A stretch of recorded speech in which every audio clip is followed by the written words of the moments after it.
This morning, we're talking about oil and taking a look at the crude oil outlook for Nigeria. We all know how much our income is riding on the crude oil market, and we'll be taking a look at the outlook for the country this morning. Joining me to talk about this and give some insight on this particular issue is Igbemi Adelokiki. She is a research analyst with Coronation Research. Very good morning to you, Igbemi. Great to have you on the show.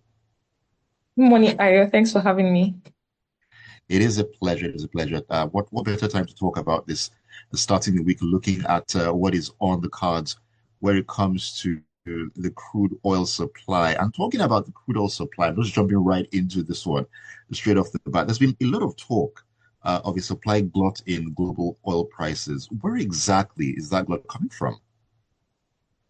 Okay, truly, there's been discussions or conversations around this, and the so-called glut is not really from one source. To be honest, it's really a result of several factors coming together at the moment.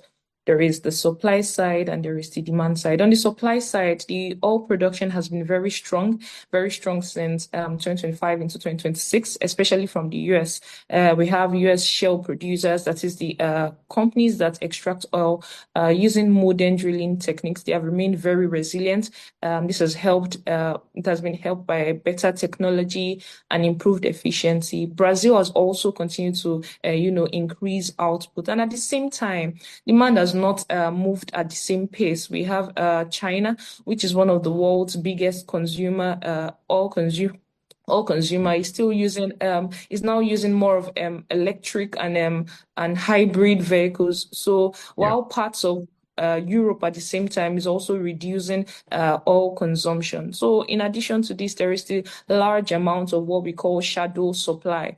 What's this about? So all countries like Russia, Iran, and Venezuela, they are under sanctions at the moment. So much of their oil is being stored in tanks and on ships. And as it looks, they're looking for buyers outside the official market. So when we have more oil coming into the market and then the demand is not moving as quickly as the supply is, the result is what we have now, supply gluts, especially when we even see rising volumes of oil, sitting in storage and on oil tankers. So that's the result of that's what we come to a supply glut because of the current situation we're facing. Right. And I know that this sort of situation has its consequences or it has its ripple effects down the line when Nigeria is concerned. I will come to Nigeria pretty soon. I'm gonna keep that in my back pocket for now. But let's talk about OPEC Plus at the moment. Now, just last week, OPEC Plus agreed to keep its oil output unchanged for March. Do you actually see them continuing to stay in place as far as output is concerned? Well, in the short term, maybe, yes. In the short term, we expect that this will be the case because truly, we have seen OPEC Plus is now far more cautious compared to where they were early last year. I mean, through last year, we saw increasing production. Early last year, before the last quarter, we saw increasing production through the year, and it was on the back of what they described as healthy oil market fundamentals. But at the moment, the group is now trying to strike a careful balance. On one hand, it wants to prevent oil prices from falling too far because prices need to be high enough to support investment and capital spending in the oil sector. On the other hand, it doesn't want prices to, rise so much that with the weakened demand we're already facing, the whole thing now becomes fragile. Do you understand? So there is also some internal tension from OPEC Plus. What we've seen is that some members from within OPEC Plus, they are actually producing more than the agreed quotas, and there is now pressure to enforce discipline on these people. So, but they need to do this without also losing markets to the non-OPEC Plus producers like the US and Brazil. So adding to this caution, we've seen that and the forecast for oil demand in 2026 have been mixed. Sometimes it hasn't been contradictory. So until there is clarity, there is a clear visibility on demand, OPEC Plus is likely to, they are unlikely to make any major changes to its current approach. In fact, the group has even commissioned an independent consultancy to assess the true production capacity of it to improve that to ensure that they are riding on quality data. They are better informed to make the right decisions this way, and then they reduce the ability of some members to now game the system. So overall, OPEC Plus is no longer reacting emotionally to short-term market moves. We see that they are now trying to manage the oil markets in a way. They are now more deliberate and strategic about whatever decisions that they make. Right. And just, talking about the countries that are producing more than their quota, you talked about the need for sanctions at all on those countries. Do you think they're actually enforceable? Well, when they work together, right? When there is a collective when they actually sit together and make decisions together, we do not expect that it to be impossible to enforce these decisions. There wouldn't be any need to even converse about it if it is not enforceable from the beginning of it. So we expect that it will not just be a talk in the park. We expect that eventually they'll be able to bring them to order and ensure that the rules are enforced. Right, right. Okay, let us talk about Iran. Of course, we know Iran is an OPEC member, and they've actually been in talks with the US over their nuclear program. What what is your assessment of the latest round of talks that took place just last Friday?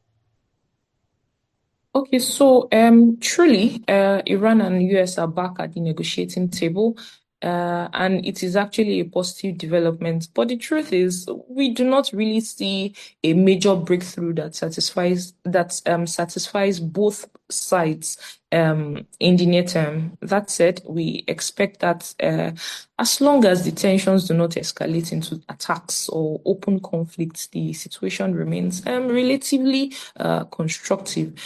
From the oil markets point of view, the key issue is geopolitical risk, the possibility that a conflict in this region could disrupt oil supplies, add a layer of Mm, uncertainty. And whenever we see uncertainties like that, we know what happens with oil price. On the other hand, if a deal were eventually reached, it could actually allow a significant amount of currently restricted Iranian oil to return to the official market, and this would definitely improve supply. right, right, right. Interesting perspective there. Talking about oil prices, as I mentioned earlier, I put Nigeria in my back pocket. I'm bringing that up now. Let's come to Nigeria and talk about our benchmark oil price for the 2026 budget. I think it's pegged at $64.85 or thereabouts. Do you think that is a reasonable benchmark?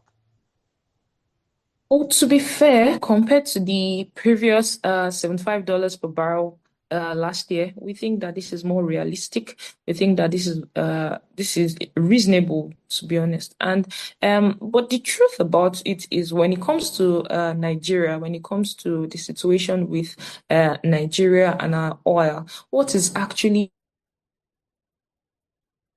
more important is our production, really, because we can't control the price.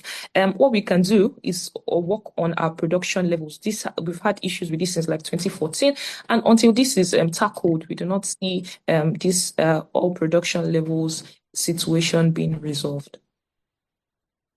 Okay, so with that in mind, all that being said, what is your outlook for oil prices in 2026? The year is still young. There's still a lot of time in the year, but what are you looking at in terms of the numbers?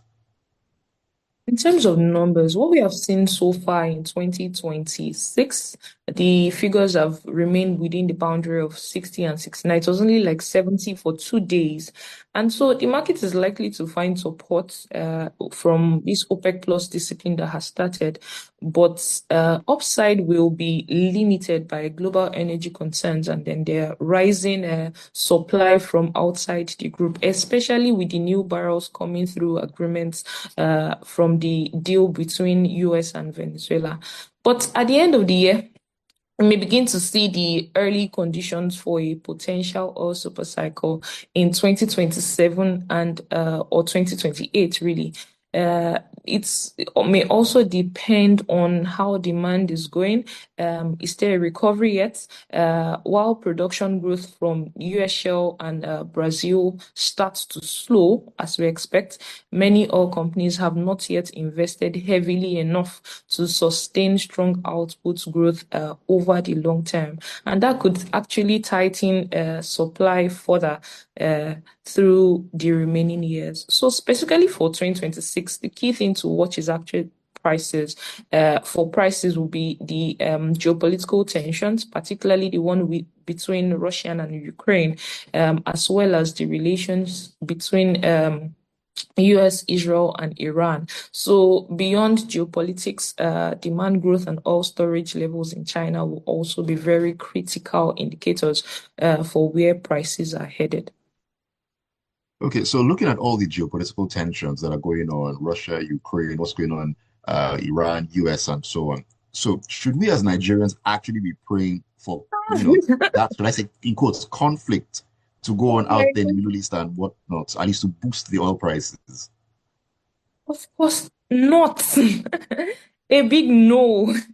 People I, are I always mean, discussing, and I'm like, why did that even come to your mind? The truth is, well, truly, truth be told, through last year, what we saw was that during those periods, we saw the price surge, and it gives a like, okay, is there hope now? Since the price is high, perhaps we'll be able to attain our revenue budget and all of that. But the truth is, conflict brings uncertainty. Yeah. There are material costs, there hmm, are economic instabilities, and knock-on effects on consequences that you wouldn't even have planned or you wouldn't have predetermined, right? preemptive. So, Right, right.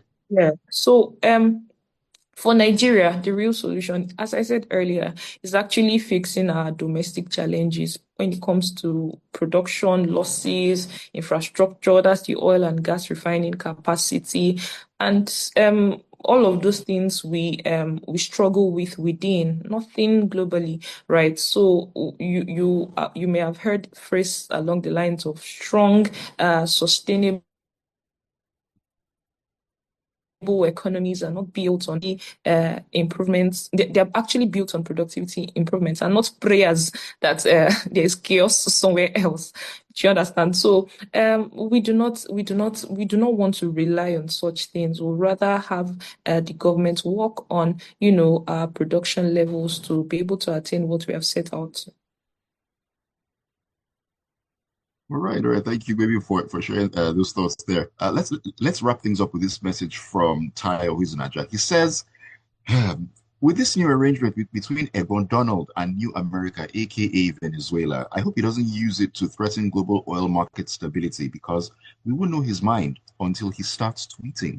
I mean, looking at what's been going on, with America, Venezuela, and all the cover-ups here and there. That's what I'm calling the cover-ups. I mean, what do you think about this? So far, so good. We've not seen any significant reaction in terms of price. Yeah, as I said earlier, has remained between the $60 levels and $69 levels. And what we have seen in reaction to this, I'll bring it down to the oil and gas sector in Nigeria. What we have seen them do now is to work on their production. As I said, we can't control the price, right? So we can't Hmm, control their if there are things we can't control, let's focus on things we can control. We take Seplat exactly. Energy, for example, right? In 2025, they reported strong output of about 130,000 million barrels per day, and 130,000 barrels per day rather.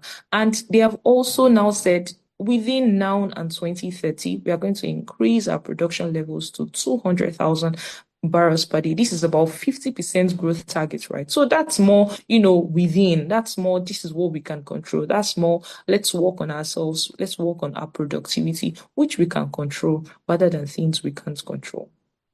Right. And that also applies to life generally. Why bother about things you have no control over? Work on the things you have all the control in dealing with. Alrighty. Gilbert Musa in Festac says, On the outlook for oil prices in 2026, the benchmark points to the fact that we need to develop our non-oil sector. In 2005, we had $60 international benchmark showing stiff competition among the oil producers. Thank you, Gilbert, for always giving us that historical context. You are very much appreciated. Thank you, Ty, as well, for your message. Thank you all for keeping up with us and keeping it tuned to Business Express. It's been brought to you by InterSwitch this Monday morning. A big thank you to my guest, Bimi Adelokiki. She is a research analyst at Coronation Research. Bimi, thank you so much for joining me on the show this morning. Thank you for having me. Absolute pleasure. Have a great Monday and a great week as well. Thank you, you too. Bye for now. All right, then. Thank you all once again. This is Smooth 98.1. Smooth Breakfast, of course, it kicks on. My name is Ayokumi Kikirieko. Smooth side of life. Don't go anywhere.